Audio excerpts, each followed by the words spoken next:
Café a modo digital. Un momento en el día para hablar de transporte. Acompáñanos.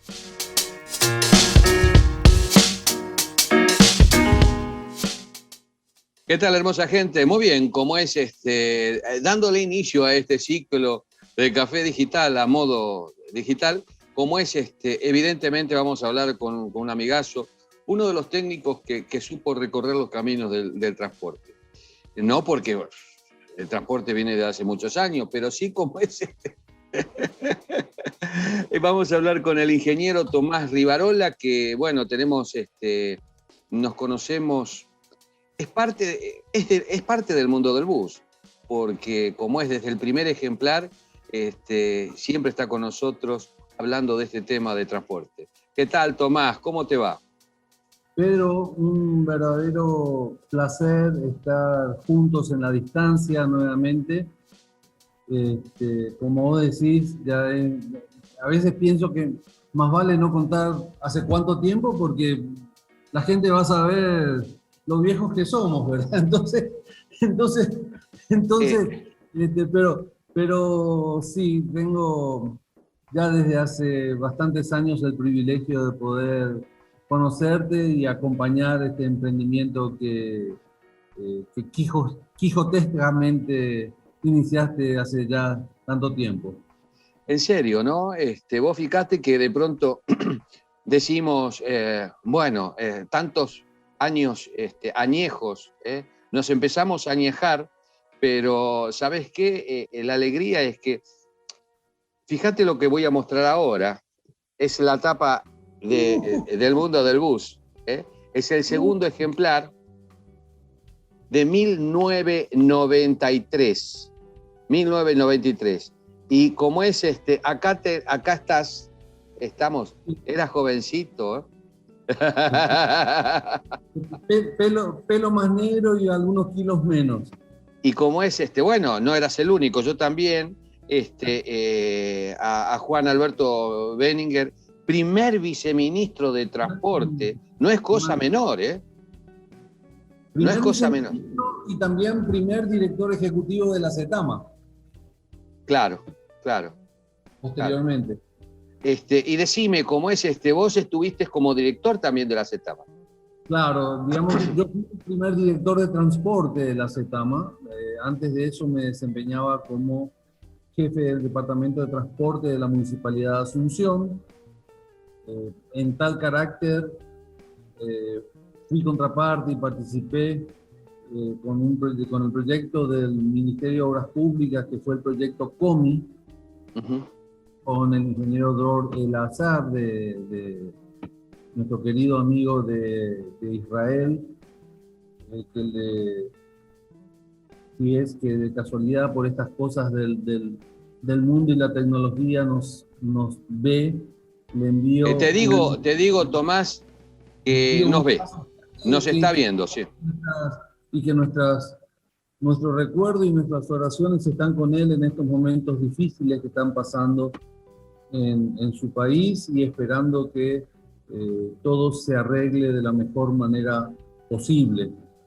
Entonces, pero bueno, y creo que fue con él precisamente que comenzamos a aprender, entender y transitar de toda esta vía que ya lleva tantos años, de tratar de mejorar el transporte público en la ciudad de Asunción y su área metropolitana, que es mejorar la vida de una tercera parte de la población de nuestro país. Ajá. La verdad que como es, qué lindos recuerdos, y fue el tipo que más me hizo laburar. Pero no solamente a mí, a vos también. No solo a vos. Pero qué lindo, porque de pronto vos fijate que en aquella época no se dejaba ningún espacio con la posibilidad de que se haga algo, ¿verdad? Todo se hacía, con amplia participación de las empresas privadas, de cómo es, no solamente es del... ¿Cómo?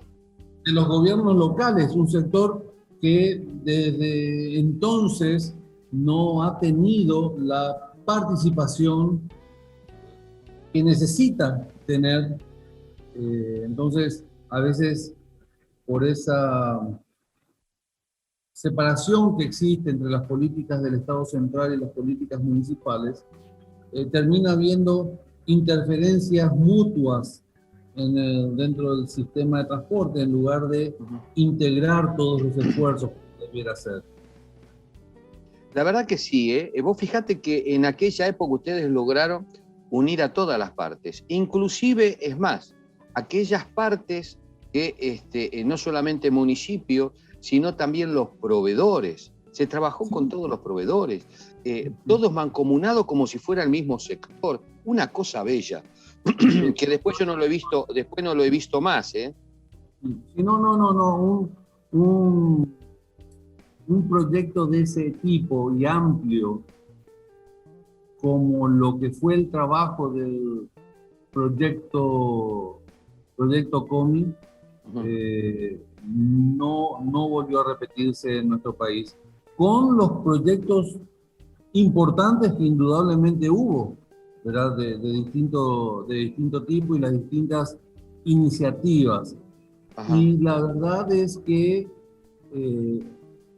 hoy se siguen sintiendo. El proyecto COMI dejó técnicos formados, dejó empresarios formados, que con distintas posibilidades, esfuerzos y sube y baja que hubo a lo largo del tiempo, han seguido trabajando en el sector. Cierto. Ahora, como es que lástima, bueno, lo que pasa es que ahí tenemos mucho que ver nosotros también, ¿no? Somos los primeros que empezamos a escribir las primeras páginas de la historia, ¿no? Y las seguimos escribiendo. Vos no te hubieses imaginado jamás de que todavía estamos hablando de 1993, y que haya alguien en algún lugar que se mantenga intacto el trabajo que ustedes hicieron, ¿no? Inclusive todo eso que nosotros escribíamos y seguimos escribiendo, lo hacemos a través de los propios protagonistas que son ustedes, empresarios, autoridades, técnicos, sindicalistas, todos, como que el mundo del bus los puso a todos en la misma mesa. ¿Vos qué opinás? Y opino que sí, como te dije, con los intereses propios de cada sector, respetando los intereses de cada sector. Ese fue un caldo de cultivo, que permitió dar un salto cualitativo muy importante al transporte azuceno en particular. Ajá. Vos sabés de que, Tomás, yo me acuerdo de esa época y siempre la estoy mencionando, porque para mí dejó una gran enseñanza, más allá de la forma de relacionamiento entre las partes, la forma de gestionar. Pedro, no solamente dejó enseñanzas, el proyecto COMI no es solamente pasado, también es futuro.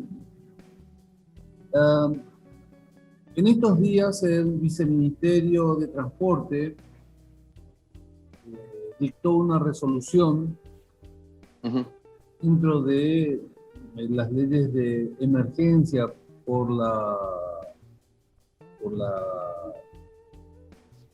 ¿cómo se llama? Por la pandemia.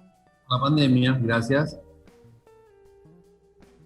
Que cae de lleno en la filosofía del proyecto COMI, que lo venimos hablando con el viceministro y con sectores empresariales, que es recuperar el tema de las zonales. Y esta resolución permite la conformación de, ¿cómo se llama? asociaciones de empresas, ¿cómo se llama cuando para dar cobertura o solución a problemas de transporte que ocurran en cada zona.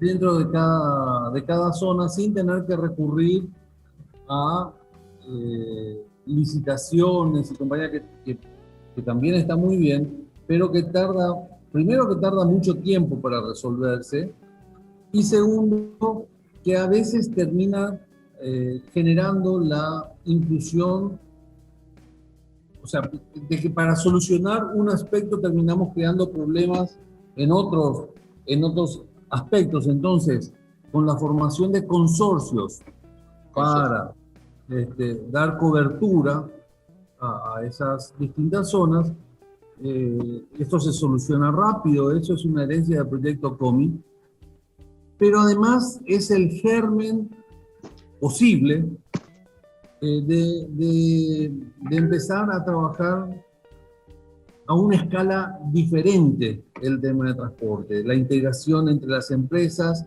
que lleve a una mayor formalización del sistema de transporte por tener unidades económicas de mayor volumen. Claro.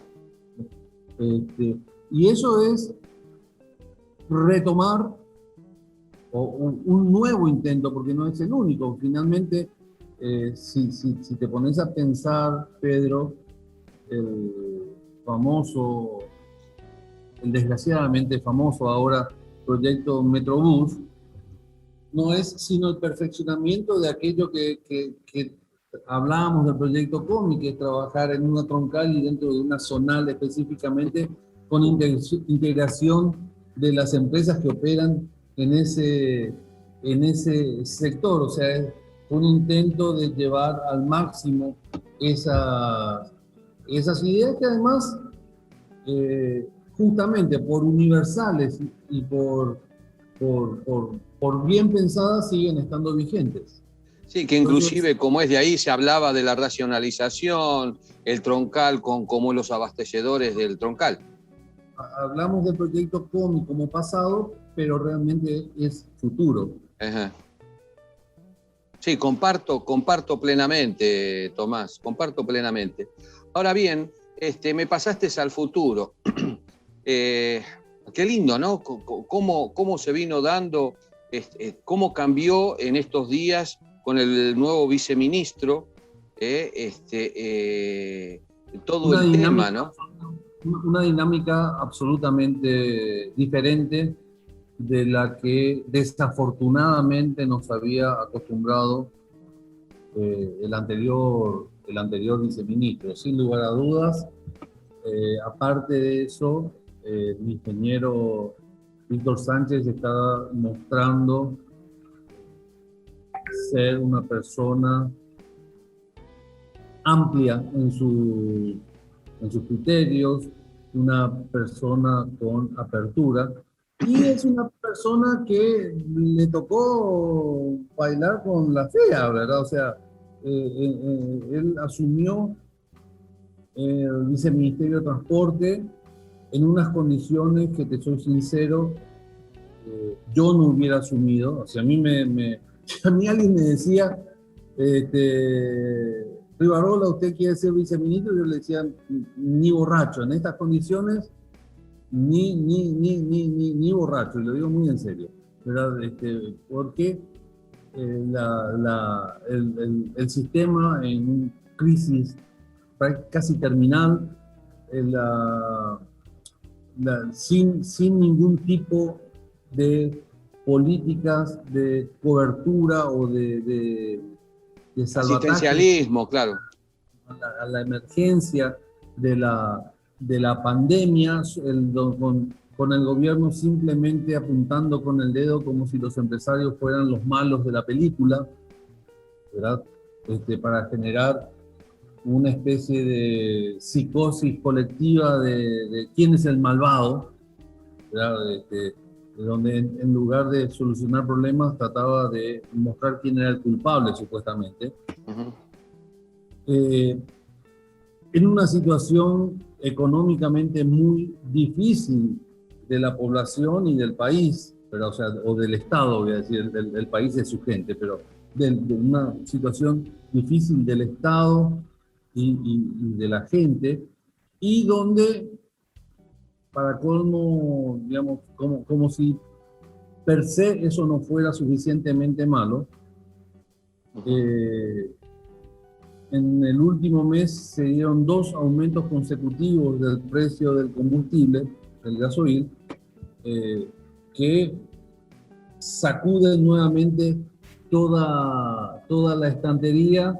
En este momento la viceministra del Trabajo, la ministra del Trabajo está hablando de un aumento salarial, ¿verdad?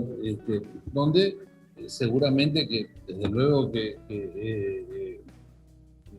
seguramente eso es necesario, no soy quien para ponerlo en duda, ni mucho menos, pero sí que para el sector es un problema más, ¿verdad? El tener que administrar todas estas cuestiones. Bueno, y donde surgen la semana, el lunes empieza con el paro del sector de transporte de cargas, ¿verdad?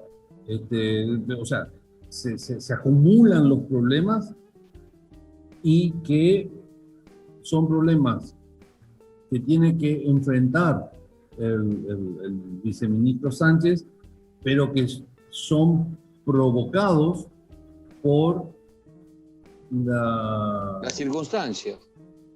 Mira, yo soy más duro, lo aprecio en términos personales, creo que es una buena persona. No me refiero al anterior viceministro, a Pedro Britos. Pedro Britos, pero como viceministro de Transporte ha sido un fracaso y ha sido la dejadez personificada, dejar que las cosas corran sin aplicar ningún tipo sin comprender el problema que estaba viviendo el sector en su conjunto. Bueno, y en esas circunstancias es que el ingeniero Víctor Sánchez asume el viceministerio y está dando algunos volantazos, ¿verdad?, al sistema para establecer políticas de transporte y, como yo digo últimamente, los problemas están lejos de ser resueltos, pero uno ve la luz al final del túnel, ¿verdad? Y entonces, como le digo también a los empresarios, el túnel tenemos que atravesarlo todavía hay que cruzar el túnel, pero uno ve la luz y eso da previsibilidad, que es lo que el sector necesita para sortear el momento que estamos pasando. Me acuerdo una cuestión que, por ejemplo, uno ve de acuerdo a cómo está preparado. Hay personas, vos le decís, perdón, sí, ¿qué ves en el rincón derecho de la casa? ¿No? En aquel rincón derecho. Y ¿cómo es el matemático no ve ninguna pizarra, pero el que investiga, ahí hay un agujero, puede ser el agujero de una bala perdida, ¿verdad? O sea, yo le echo mano a esto, pero por eso te digo, qué difícil debe ser para Víctor plantarse ante una situación puramente técnica, correcta, con gente que toma decisiones con una cuestión más superflua, más política, más flan. Paraguay, el Estado paraguayo, no está acostumbrado a meter la mano en el bolsillo, señores, vamos a solucionar la cuestión, vamos a invertir plata en mejores hospitales. Fíjate que todos los sistemas están ahí, está haciendo agua. Lo empezamos a descubrir ahora con el tema del COVID, con el tema de la pandemia. Es como que todos los sistemas le pasaba lo mismo. Entonces, el Estado paraguayo no está acostumbrado a hacer bueno, ¿qué para la salud? Tanto, vamos a aumentar el presupuesto para la salud, vamos a aumentar el presupuesto para la educación, vamos a aumentar el presupuesto, que se mueva. No tienen pautas oficiales, no pagan como es una pauta oficial, no desconozco eso. Es decir, a ver, qué difícil debe ser, ¿cómo lo ves a vos, que estás en el medio de la cuestión? Los que están más arriba, ¿entienden a Víctor su postura estricta? No creo,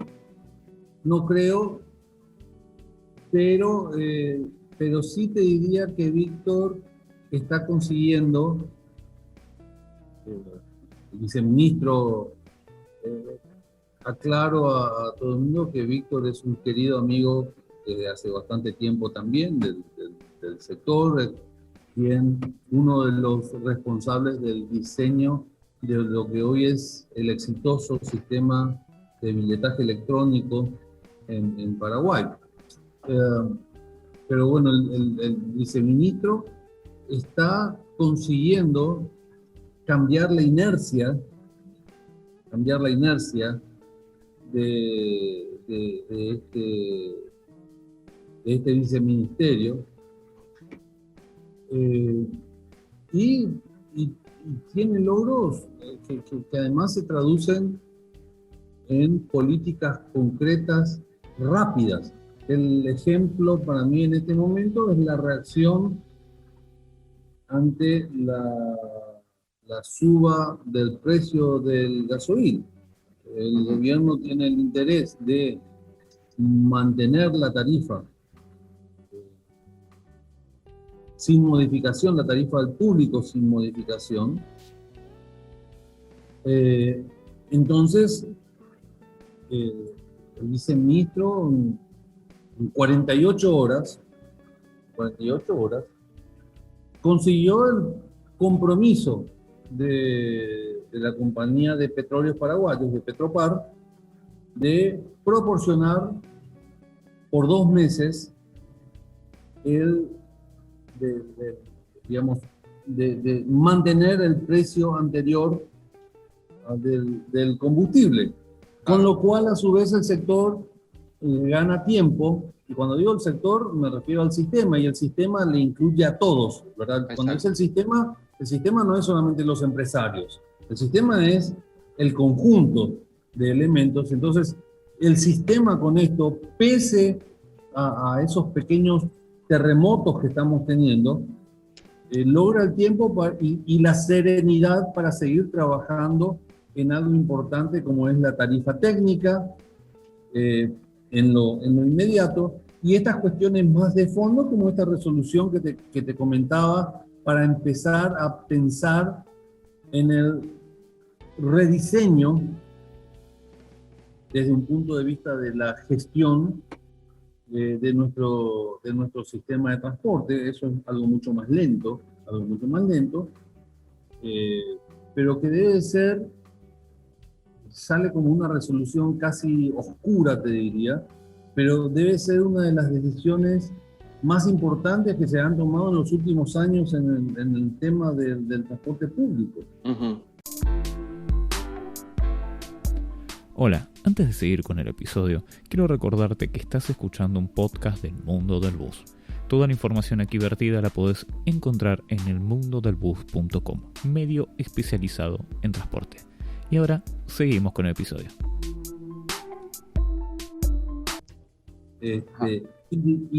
Y que guarda una política estructural por debajo de ese acto, ¿verdad? Y el viceministro lleva, ¿cuánto? Lleva 1 mes en el cargo. Claro. Y está tomando este tipo de decisiones. A mí me preocupa, ¿sabes qué, Tomás? Que de pronto, hace 1 mes, pero ¿cuánto le queda? Lo que él tiene que lograr es en muy poco tiempo.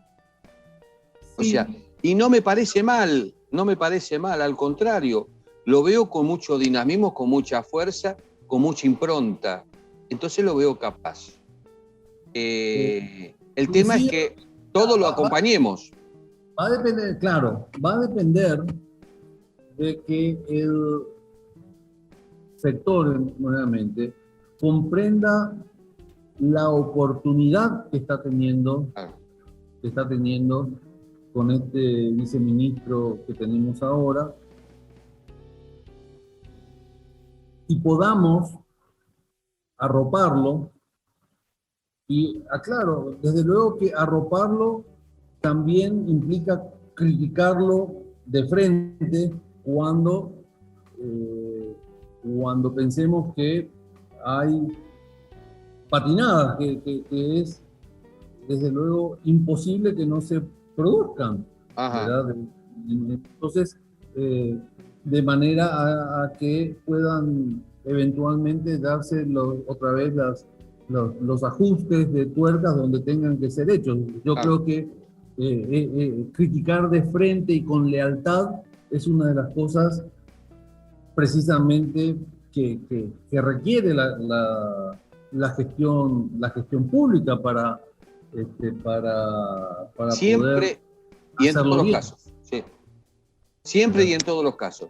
Tomás, contame, ¿cómo estamos hoy? O sea, estamos viviendo, como es dentro de esta pandemia, una problemática muy seria, que no es solamente los infectados, los muertos que tenemos por día, sino lo que post pandemia va a quedar, ¿qué nos va a quedar? Ahí ya estuvimos viendo el salvataje de las empresas de transporte, que no creo que se haya pensado nada más en decir, bueno, le ponemos los repuestos que hacen falta, un poco de combustible para que salgan a trabajar en la calle, sino como es hay todo una industria detrás que depende del sector transporte. El sector transporte debe de seguir invirtiendo. ¿Cómo se contempló todo esto, Tomás? Yo creo que el paso trascendental en el sistema, primero, metropolitano, creo que el viceministro, por lo menos por lo que pudimos charlar dentro del poco tiempo que él dispone, creo que en su cabeza me da la impresión que él tiene estructurado un pensamiento, porque su primer pulseada es el de conseguir la tarifa técnica. Todos los que estuvimos en gestión o fuimos responsables, sabemos que cuando todos están enojados con nosotros es porque probablemente estamos yendo por el camino del medio, ¿verdad? Y usualmente solamente al final la gente se da cuenta que era el camino acertado. Entonces, él está también está soportando en este momento críticas de gente que no entiende, que no comprende. Vos hablabas, yo te digo, o sea, estamos hablando no solamente de opinión pública y medios de prensa, estamos hablando de senadores y diputados, digamos, ministros de Hacienda, ¿verdad? Pero que sin embargo el viceministro está logrando articular el sistema para ir avanzando. Entonces, me consta que su siguiente batalla, que ya empezó a librarla, al mismo tiempo que estamos discutiendo el tema de la tarifa técnica, que es metropolitana, él sí tiene una preocupación natural por el resto del país. Entonces, está precisamente hablando y discutiendo con el sector político de qué alternativas hay para fondear esto, porque los recursos tienen que salir de alguna parte. Si hablamos de subsidios y de ayudas, esto tiene que estar fondeado. Hay que encontrar dónde está la fuente de recursos que nos permita asegurar compromisos a mediano plazo. Entonces, yo sé que el viceministro con su equipo está trabajando en este campo también. Claro, en momentos donde cualquier centavo que entra al Estado se dirige a conseguir vacunas, a equipar más camas de emergencia en los hospitales, por el problema obvio que estamos pasando, y que vos sabés que Paraguay se encuentra en un momento de curva ascendente de contagios y de víctimas, ¿verdad? Donde, según los expertos en ese campo, señalan justamente que todavía estamos lejos de llegar a la meseta, ¿verdad? Todo va a seguir empeorando. Y si ahora vienen los cambios de clima, más todavía.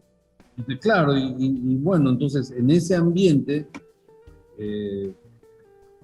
conseguir fondear este tipo de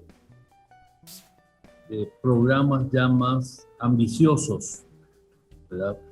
De ayuda, ya no al sector metropolitano, sino al sector transporte del país, de movilidad de transporte del país, porque sabemos que el transporte urbano o metropolitano en Ciudad del Este o Encarnación no reciben subsidio. El transporte de larga distancia está poco menos que quebrado, ¿verdad? El transporte internacional por tierra no existe. Entonces,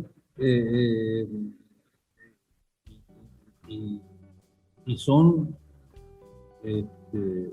muchas centenas de millones de dólares que el país tiene invertido en esos sectores a través de las empresas que se dedican a prestar esos servicios, y son varios miles de trabajadores los que dependen de esa industria del transporte. Entonces, el viceministro, como digo, tiene una lucha inmediata, que son estos problemas, de una parte los problemas coyunturales, de otra parte sanear el aspecto tarifario y encontrar una metodología que permita al sector metropolitano de Asunción, donde vive, repito, una tercera parte de la población del país, encontrarle un sistema que permita que eso siga en operación, al mismo tiempo de poner los primeros ladrillos de lo que debiera ser una construcción futura para mejorar el sistema. De otro lado, él está buscando cómo fondear esto para que lo que estamos haciendo en Asunción se pueda replicar en otros centros urbanos importantes del país. Yo creo que la apuesta que está haciendo el viceministro es muy alta, y te diría que por primera vez en mucho tiempo uno siente la satisfacción de empezar a vislumbrar que desde el gobierno se empieza a discutir una política de transporte, con la cual después podremos estar de acuerdo o en desacuerdo, pero el acuerdo y desacuerdo ya es parte de la construcción de esa idea. Pero el problema es que si no hay ninguna idea, no hay con qué estar en desacuerdo o en acuerdo. Sin ninguna duda. O sea, si no hay política de Estado, lamentablemente no hay camino.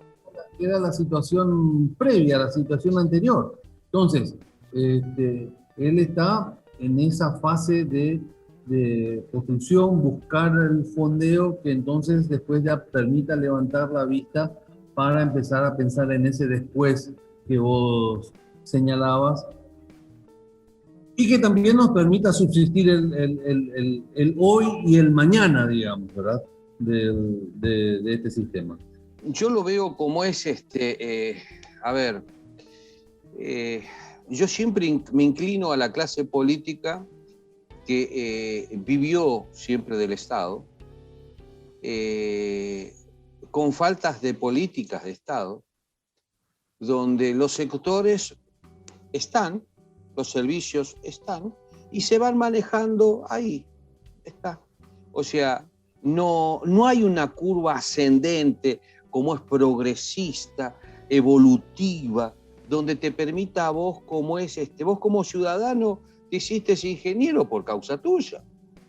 Pero no hubo una política de Estado que te digan, vamos a necesitar para dentro de tantos años, como es tanta cantidad de ingenieros de transporte, ingenieros de la bolita, ingenieros de esto. Entonces, y que haya como es una promoción de eso, para que como es vos te entusiasmes de joven, yo quiero ser tal cosa, yo quiero ser tal otra. Mirá qué lindo, es barrendero, es hermoso, yo quiero serlo. Entonces, a ver, no hay una política que se guíe, y eso, ¿sabés por qué no existe? Yo los veo en nuestros países, porque no tienen idea a dónde vamos a llegar. ¿A dónde vamos? ¿Qué es lo que necesitamos? Una mirada más longa de lo que necesita un país para evolucionar, crecer. Por eso yo veo muy bien, Paraguay ha tenido mucho tino, fíjate cuántos puertos se hicieron en poco tiempo, cuántas barcazas están cruzando como es nuestros territorios, y vos fíjate cómo eso le generó evolución a ciertos sectores. Es decir, a mí me preocupa porque también es un conjunto, no solamente nuestro, de Paraguay, sino Brasil, de todos los países del Mercosur y de los que nos rodean. ¿Para qué? Para que como es nuestras economías tengan un equilibrio, porque vos lo dijiste muy bien, las empresas de transporte internacional hace un año y medio, más de un año y medio, que no están funcionando. ¿Qué pasó de esa gente? Cesantes. Azafatas, choferes, mecánicos, toda esa estructura. Mañana abrimos la frontera, ¿qué hacemos? ¿Qué tenemos que andar rescatando por todos lados? O sea, mirá el inconveniente que tenemos en el mañana. Hay una flota, vos sabés que los buses parados, como mínimo hay que cambiarles las baterías. Y cambiar la batería en un bus con los sistemas electrónicos implica todo un trabajo que es complicado y que es caro. O sea, no es solamente un tema o sea, no es como un automóvil, digamos, ¿verdad? Es más complejo el tema. Claro. Entonces, sí, el país. O sea, me voy al cambio de chip, ¿me entendés? O sea, hoy necesitamos políticos más abiertos. O sea, esta gestión que hace Víctor tendría que ser apoyada por el resto, por el ministro de Hacienda, por el ministro del OMPC, por el ministro como es de Obras de Justicia y Trabajo.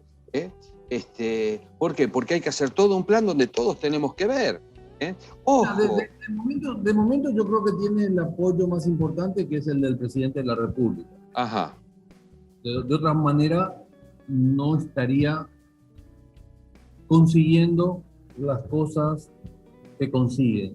Y para una primera etapa, eso está bien. Uh-huh. Eso está bien. O sea, no solamente está bien, es insustituible. En un país como Paraguay es insustituible. Ahora bien, en algún momento,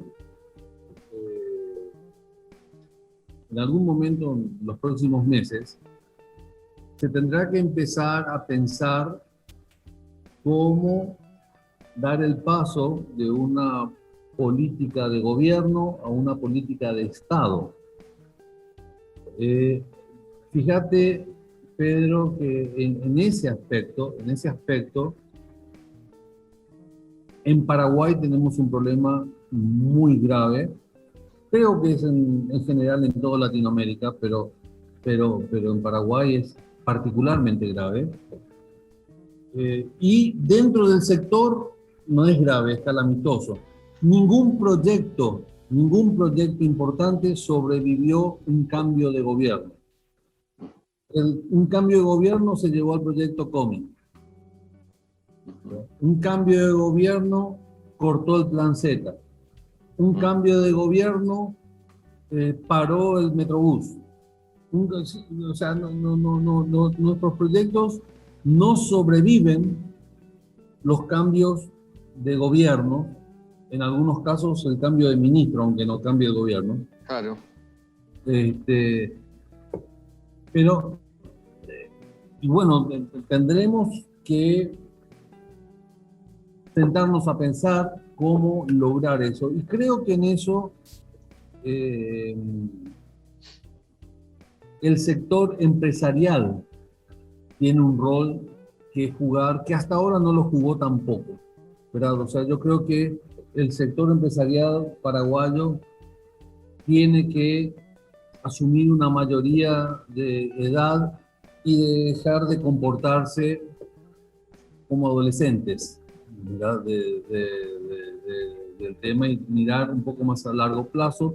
Creo, siempre, o sea, me gusta ser positivo, porque creo que el billetaje electrónico, con todo el proceso que tuvo, es un primer paso hacia esa mayoría de edad y consolidación de cosas. Eso llevó a un trabajo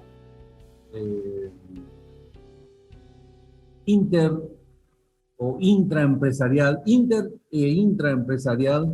que llevó a casi te diría a descubrir cosas dentro de las empresas por parte de los propios empresarios.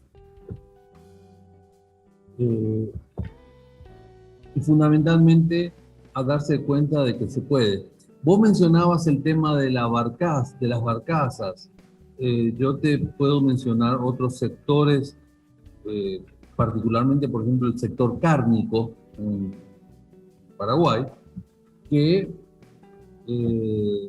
de ser, o sea, yo recuerdo cuando era pequeño, cuando era niño, ¿verdad? Que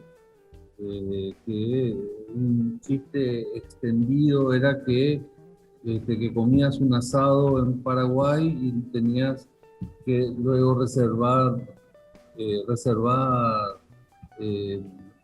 turno con el dentista, ¿verdad? Y pasamos de eso a que en ciertas razas, por lo menos, le estamos vendiendo, ¿cómo se llama? Le estamos vendiendo tecnología a la Argentina, ¿verdad? O sea, que le estamos vendiendo, ¿cómo se llama? Estas cuestiones de inseminación, y no acuerdo el nombre técnico ahora. Entonces, ¿por qué sucede eso? El Paraguay logró, en efecto, una política de Estado en lo que fue el desarrollo de la carne, lo que fue el desarrollo de la soja, el tema del transporte fluvial. ¿Pero por qué? Porque los empresarios del sector lograron trabajar con funcionarios serios del gobierno, y entonces armaron un equipo que los sucesivos gobiernos ya no pudieron deshacer. Y se llegaron a tener logros en los años. En nuestro sector, querido Pedro, eso no ha sucedido nunca. El mero hecho de tener en el área metropolitana 4 gremios diferentes de transporte te está señalando que no alcanzamos la mayoría de edad y que todavía problemas, no aprendimos a resolver problemas de entre casa, Ujú. ¿verdad? Que en lugar de buscar sistemas de solución, de resolución de conflictos, lo que hacemos es simplemente agarrar o tratar de agarrar la pelota e irnos a jugar al partido en otra canchita, ¿verdad? Mientras que no vayamos dando pasos en ese sentido, y yo sí creo que se están dando esos pasos, va a ser difícil también entonces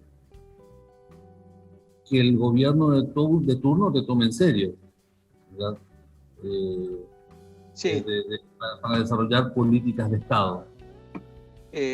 yo comparto contigo, o sea, el sector transporte tiene que demostrar algo homogéneo, como es criterioso, eh, dejar las veleidades a un costado, las egocentricidades en otro, y como es y después la ambición. Vamos a medir un poco la ambición, pensemos en todos. Yo sigo sosteniendo que la torta es tan grande que sirve para todos. Estamos. Ahora, la clase política también tiene que cambiar su chip, empezar a creer que el mérito comienza con buenas ideas y buenas gestiones, que no hay que imponer. Me molesta a mí el Estado cuando te apunta con el dedo, cuando te esgrime, como es la autoridad, te esgrime la ley y te dice, si no la cumplís, te saco la empresa. ¡Wow! O sea, yo quiero un Estado amigable, que me haga amigo de mi ciudad, de mis servicios, que yo subir a un colectivo no sea como es un drama. Yo quiero empresarios, conocer a mis empresarios, porque están invirtiendo en mí. Cada colectivo que, como es 0 kilómetros que yo me subo, porque yo soy usuario, Tomás, con Maxi somos usuarios del transporte, cada colectivo que nos subimos y lo vemos limpio, lo agradecemos, porque ahí es donde yo viajo, no viaja el empresario, viajamos nosotros. Entonces, wow, tener ese agradecimiento, que ellos reconozcan lo importante que son para una sociedad, ¿está? Y que las inversiones que están haciendo son patrimonio ciudadanos, o sea, cada cosa en su lugar, y que como es la autoridad de turno, es un servidor, ¿estamos? Porque estas empresas pagan impuestos, están dentro de un mercado que hasta hace poco, hasta ahora, era como es el supuesto, ¿verdad? Era todo supuesto. Suponemos que hay tanta cantidad de pasajeros, suponemos, ¿no? Entonces, ahora pasó a ser estricto. Entonces, pero dan fuentes laborales como es lícitas, y proponen una actividad de siempre, o sea, desde el proyecto COME, una actividad que acompaña al gobierno con sus impuestos. ¿Me equivoco? No, ahora, no solamente no te equivocas, sino que eso es esencial. Pero al mismo tiempo, Pedro, yo creo que el crecimiento tiene que ser conjunto. Exacto, sí, comparto, sí. Yo, cada vez que, bueno, siendo director ejecutivo de CETAMA, ¿verdad? Me acuerdo, les decía al sector, cuando me reunía con los empresarios, la tarifa no tiene que ser resultado de una negociación hábil, tiene que ser resultado de un cálculo preciso. Claro. Son dos formas diferentes de encarar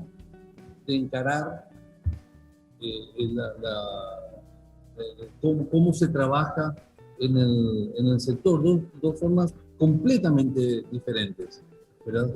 No el resultado de una negociación hábil, el resultado de un cálculo preciso. Eso es lo que tenemos que buscar, porque eso nos convierte en transparentes a todos los que trabajamos dentro del sistema, y Y, a ver, volviendo a los ejemplos, dentro de ese trabajo que se desarrolló, resulta que el Estado paraguayo habla bien y defiende a los empresarios sojeros. Habla bien y defiende a los empresarios productores o a toda la cadena del ganado vacuno. Pero no habla bien y defiende a los empresarios de transporte. ¿Por qué? O sea, entonces, tenemos que lograr ese nivel de comprensión, por parte de ambos sectores, porque el empresariado también tiene que entender que el sector político tiene sus necesidades específicas, como el sector político tiene que comprender las del sector que está gerenciando, como en este caso, articular las políticas para el sector transporte. Y es un tema de ida y vuelta. Eso hasta ahora no se ha logrado en Paraguay. No se ha logrado nunca superar una especie de desconfianza atávica que existe entre el sector público y el sector privado, para poder decir justamente lo que vos señalabas, Pedro. O sea, caramba, estamos juntos en este barco, ¿verdad? Estamos juntos en este barco y tenemos que conducirlo en aguas tormentosas para tratar de llegar a algún puerto. Ajá. Entonces, y sí, vos mencionaste otra vez, la herramienta, ojalá yo hubiera tenido cuando era director de la Secretaría de Transporte una herramienta como es el billetaje electrónico. Y fíjate que vos recordarás, porque lo intentamos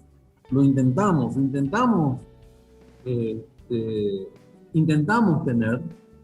Obviamente que el sistema no estaba maduro todavía, porque las cosas llegan cuando están maduras, ¿verdad? Entonces, en ese momento, el sistema no estaba maduro para llegar al logro, y hoy... Vos me estás hablando, te referís a la máquina expendedora automática de pasaje. Mira, me refiero, eso es el primer intento con la máquina expendedora, todavía con cóspeles, aquella tecnología. Con moneda. El primer decreto que obligaba al establecimiento de ese sistema fue firmado por el presidente Guasmosi. Sí. Estamos, no sé, 96. 97. O 97, ¿verdad? De allá para acá hubo reiterados intentos por parte de la autoridad administrativa de llevar adelante procesos de este tipo, y que por A, B o C, y ese A, B o C generalmente eran los empresarios de transporte, que no permitía avanzar. Entonces, sí, teníamos, como te digo, teníamos un sector empresarial que no comprendía en ese momento las ventajas de tener una tecnología que permitiera, por ejemplo, conocer la cantidad de pasajeros, y por el contrario, ellos creían que era un peligro que el Estado conozca las cantidades de pasajeros que se estaban transportando. Hoy se dan cuenta que no. Hoy se dan cuenta que la transparencia es el mayor aliado que tiene el sector, para permitir el crecimiento, ¿verdad? Entonces, pero Y bueno, tuvieron que pasar todos estos años de idas, venidas, Wow. proyectos fallidos, de intentos, de gente que quedó por el camino, lamentablemente, para que la fruta pueda madurar, ¿verdad? Ahora, ¿qué te dice, Tomás? ¿Tantos años? ¿Tantos años? Mientras que los demás países avanzaron. Y nos creemos tan banana, tan ingeniosos. Y son los procesos en Paraguay. Paraguay es un país absolutamente conservador, Pedro. Entonces, uno dice tantos años, y yo te digo, mira, el proceso que llevó al proyecto Metrobús arrancó en 1993. ¿Verdad? Las obras se licitaron en el 2016, si no me acuerdo mal. E igualmente no lo conseguimos. Entonces, entre paréntesis, yo siempre, porque el billetaje electrónico que hoy tenemos, en origen, este proceso en particular fue un subproducto del Metrobús. O sea, dentro del Metrobús arrancó el proceso del billetaje electrónico, que posteriormente ya se transformó en un producto propio, digamos, porque en ese momento no era aceptado por el sector empresarial todavía. Ajá. Terminaron finalmente apropiándose y hoy son unos absolutos convencidos que ya están empezando a pensar en el siguiente paso, que es cómo se utiliza la información para lograr eficiencia dentro de los procesos, por una parte, y cómo usar esa información para generar recursos para el sector de la otra, ¿verdad? Entonces, eso demuestra cómo es el crecimiento de las ideas dentro del sistema. Y sí, Ajá. sí ha tomado tantos años.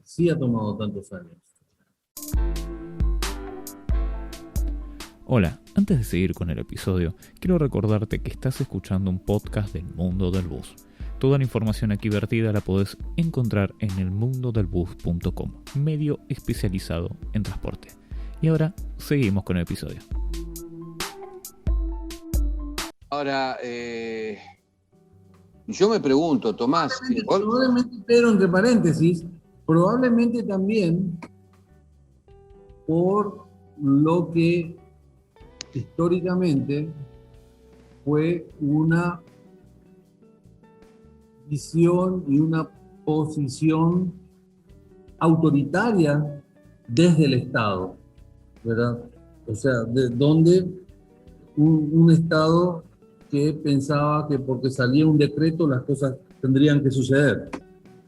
Y obviamente los procesos económicos y sociales no funcionan de esa manera. Entonces hay un aprendizaje de todos los sectores. Bueno, menos mal, yo confío como es en lo nuevo, en la sangre nueva, en los jóvenes, que vienen con otra mentalidad, o sea, ellos están acostumbrados que el teléfono, lo que compran en tecnología dura un año y después lo tenés que tirar a la miércoles, no si me sale fortuna. Bueno, quedó chico porque hay nuevas cosas que hay que meterle. ¿Entiendes? Ah, bueno, sí. Ahora el WhatsApp es más grande y no te entra en el teléfono, ¿lo entendés? Entonces, bueno,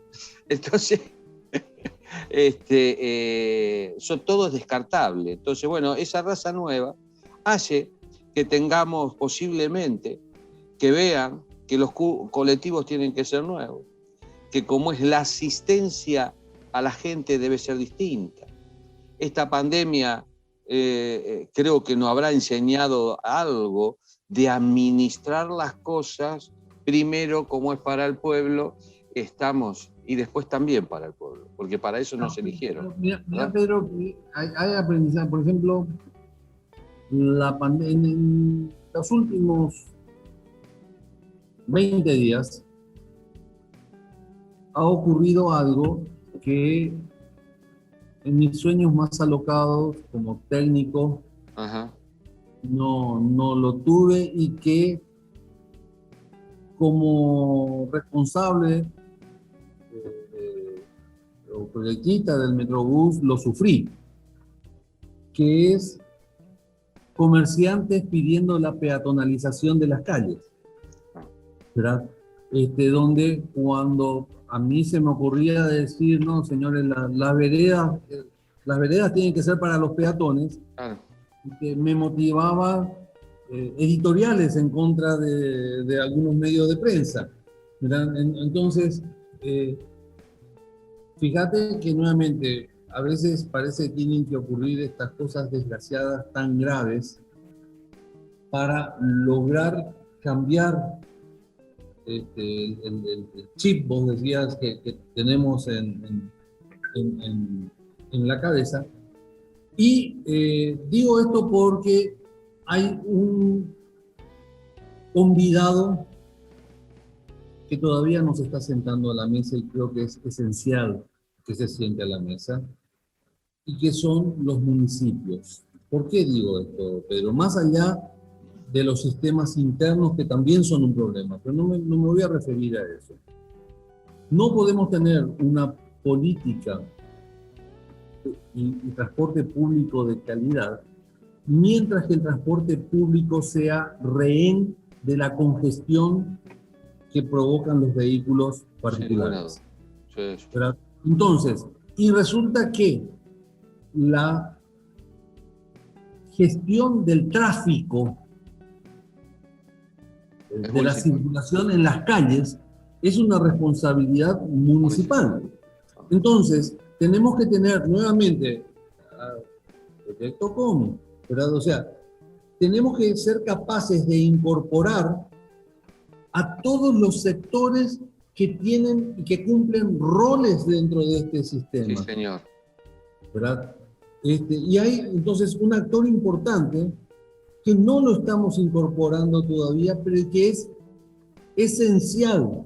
Uh-huh. Y en este momento creo que el viceministro, no sé si es consciente, tiene una herramienta, porque los buses municipales, los internos municipales, desde luego también quieren acceder al beneficio de los subsidios. Y creo que es justicia que accedan, si bien para eso, otra vez, tenemos que ver cómo fondear este tema, porque si no también es un barril sin fondo, pero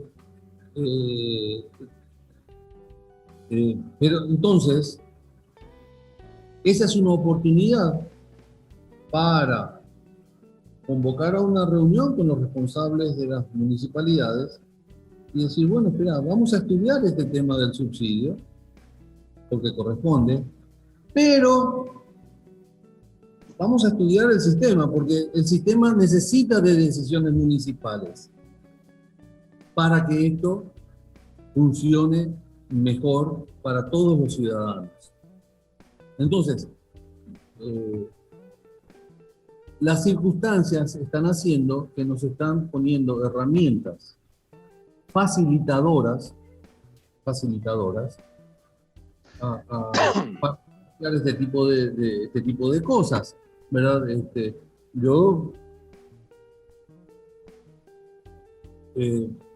pondría sobre la mesa, o sea, cuando la municipalidad dice que no tiene fondos para subsidiar, digo, pero ¿cómo que no tenés fondos? Hagamos el estacionamiento controlado en Asunción y que esos recursos vayan en una cuenta fiduciaria para el subsidio al sistema de transporte público. Claro que hay fondos y que se pueden aplicar de la manera correcta, dando los incentivos correctos al conjunto de la sociedad. Pero para eso necesitamos incorporar a los municipios que los municipios dejen de ser parte del problema para que pasen a ser parte de la solución. Y para eso tenemos que sentarnos a hablar con todos. Me parece genial, me parece genial. Muy bien, Tomás. Qué lindo, ¿eh? ¿Cuántos temas abarcamos? La flauta. Para ir cerrando, Tomás, haceme un resumen de cómo estamos hoy, cuáles serían los pasos a seguir como es para la mejoría que se vea en la calle? Mira, estamos mal. Como yo para mí el tema, que estemos optimistas con algunos pasos que están dándose, no implica que estemos bien. Estamos muy mal, ¿verdad? Nuestro sistema está permanentemente al borde del colapso, ¿verdad? Al borde de no poder salir a trabajar. Exacto. Entonces, la diferencia que se generó en este último mes, como dije en algún momento de nuestra charla, es que se visualiza una lucecita allá en el fondo, ¿verdad? De un túnel oscuro que tenemos que cruzar, ¿verdad? Pero se prendió esa lucecita. Hasta hace un tiempo era la negritud más absoluta. Ahora tenemos el sistema, el sector tiene esa lucecita, y es como cuando estás prendiendo un fuego, ¿verdad? Te estás muriendo de frío, ¿verdad? Al borde de la hipotermia, y de repente conseguiste una chispita que está ahí entre la yesca. Bueno, esa chispita hay que cuidarla, soplarla, mimarla, con inteligencia además, para que no se apague y llegue a ser el instrumento que te dé el calor que necesitas para seguir funcionando. Tomás, te voy a dejar el permiso para que vos mimes como yo no lo voy a mimar. Tiene barba. O se lo mandamos a Mayada que lo mime. Andrés está haciendo un trabajo estupendo, entre paréntesis, en los sectores donde está trabajando, y afortunadamente también se transformó en parte de la solución que el sector necesita, lo cual me parece estupendo, porque a esto tenemos que ponerle el hombro entre todos, ¿verdad? Para poder sacarlo adelante. Me parece algo digno de destacar el trabajo de Andrés. Andrés, sí. Sí. Ajá. Sí. Decimos, ¿cómo es? Detallame, o sea, no me detalles, o sea, ponemos en global que la gente lo entienda. ¿Cómo es? O sea, estamos para la miércoles, ya sabemos esto. Vemos la lucecita, o sea, yo lo veo, yo pienso igual que vos. Estamos, aunque todavía no pudimos hacer esta charla como es con el viceministro, ¿no? Como lo estamos haciendo contigo. Todavía tenemos ahí el espacio para él, pero consideramos que sí, que tiene como es todas las condiciones, y que como es hay que apoyarlo, y que las buenas ideas hay que generarlas y que empujarlas, y que cada vez sumemos más esfuerzo para que eso salga adelante. ¿Qué es el paso a seguir para que el sector, para que la población y el sector, primero el sector tenga garantías jurídicas, porque hasta ahora fue lo que falla? Vos mismo lo dijiste, se fue el viceministro, se fue toda la miércoles, cambió se fue a la miércoles. Entonces, no estamos tan errados de decir que los inversores, cuando se va el viceministro, tienen que seguir pagando las cuotas, años tras años pagan las cuotas, y venían haciendo inversiones del interior. El interior venía haciendo inversiones 20, 25, 30 millones de dólares por año. O sea, y después lo tratamos de malas personas. No sé, pienso de que estas son las cosas que hay que cambiar, pero para tú entender, ¿qué tiempo debemos tomarnos y cuál es el pensamiento o la acción que debemos, cómo poder apoyar todo eso? No tenemos tiempo, Pedro, no tenemos tiempo.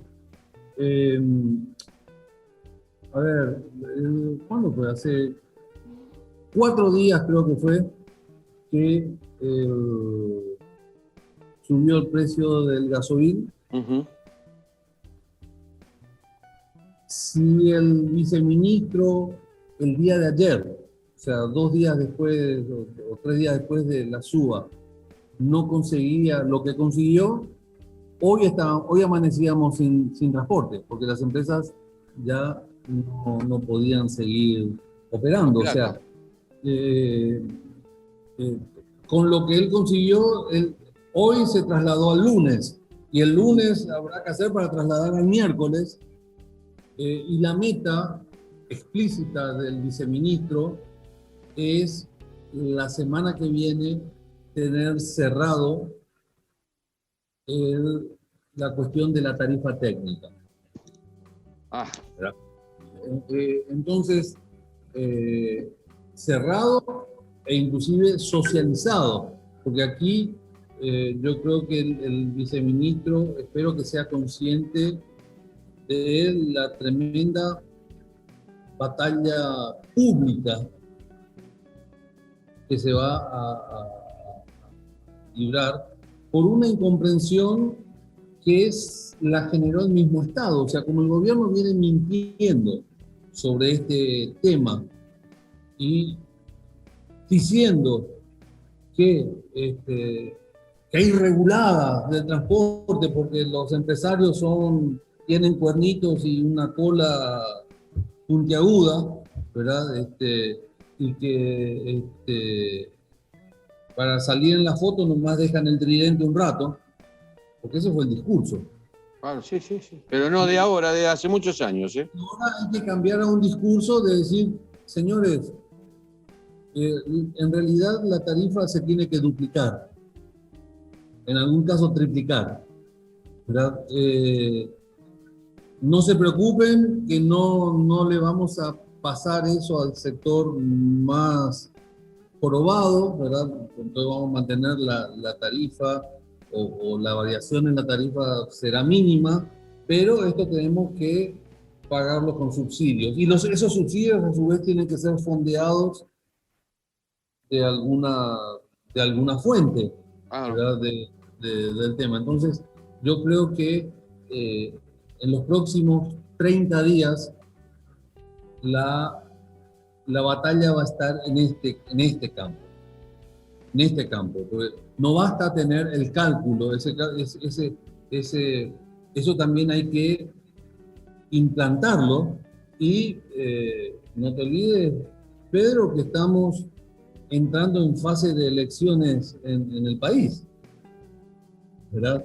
Y entonces, en fase de elecciones tenemos la pandemia, se va a duplicar la tarifa, caramba, el viceministro, como decía al principio, no la tiene fácil.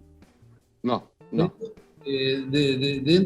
Dentro de eso, hasta el momento le está consiguiendo ir sorteando las cosas. Y te digo, en lo inmediato está este tema. A continuación va a estar el tema del fondeo de lo que se decida, y ese fondeo ya tiene que ser visualizando políticas nacionales de transporte, ya no solo políticas metropolitanas de transporte. Y creo que con esos dos elementos y fácilmente vamos a estar cerrando el semestre. Muy bien, como es tenemos mucho para charlar todavía, y como es me gustaría que tomemos un punto y ahí plop, ya de aquí en más lo podemos hacer. La verdad que me encanta compartir contigo estas charlas, aprendo mucho, me desasno también, estamos, te agradezco, no sé si querés cerrar con algo. Aparte de agradecerte el espacio que tan amablemente me brindás y los elogios que espero que sean merecidos. Yo no creo que sea tan así, pero sí somos gente que venimos laburando y que venimos empujando este tema, ¿verdad? Mi mensaje final, Pedro, es de esperanza. Y mi mensaje final es de optimismo. Como te dije, si bien traté de describir claramente la situación que en este momento tenemos, también tenemos la oportunidad. Y esa oportunidad tenemos que ser capaces de aprovecharlo porque es la primera piedra en el pavimento que tenemos que armar. Sin esa piedra no vamos a conseguir el resto, ¿verdad? Pero con esa piedra nos brinda el balón de oxígeno que necesita el sistema, que necesita el sector para poder seguir construyendo y apostando por el servicio. Gracias, Tomás. Realmente, como estamos viendo un cambio. El empresariado está invirtiendo por el pensamiento, está invirtiendo por la parte técnica. Ese ya es un cambio, es importante. Y bueno, tratemos todos de empezar a invertir en eso, en el pensamiento, para que las oportunidades, pienso igual que vos, Tomás, tenemos una oportunidad extraordinaria. Porque no importa quién es nuestro enemigo, si es gordito, chiquitito, no se ve y se llama COVID-19. O el otro más grande que quiere todo para él. No importa el enemigo. Lo importante es tenemos que tener inteligencia para poder salir a pesar de todas las trabas que podamos tener. ¿Estamos? Yo creo de que eso nos hace grande. Y Paraguay puede y ustedes pueden. Te mando un abrazo, Tomás. Sabés que te queremos mucho en el mundo del bus, que decimos contigo. Así que bueno, un abrazo a todos los técnicos y toda la suerte. Y necesitamos de cada uno de ustedes para que tengamos un sector como es todos los días pujante. Y saludos a todos los empresarios. Un abrazo. Manera, gracias, Tomás. Bien, con Tomás Rivarola, el ingeniero, como es técnico experimentado en materia de transporte. Así que como es una charla hermosa, no te lo pierdas. Estamos. Y a ustedes también, desde el mundo del bus, un abrazo a todos. Gracias por compartir con nosotros esta charla. Esto fue A Modo Café Digital. Te invitamos a que nos sigas acompañando en elmundodelbus.com.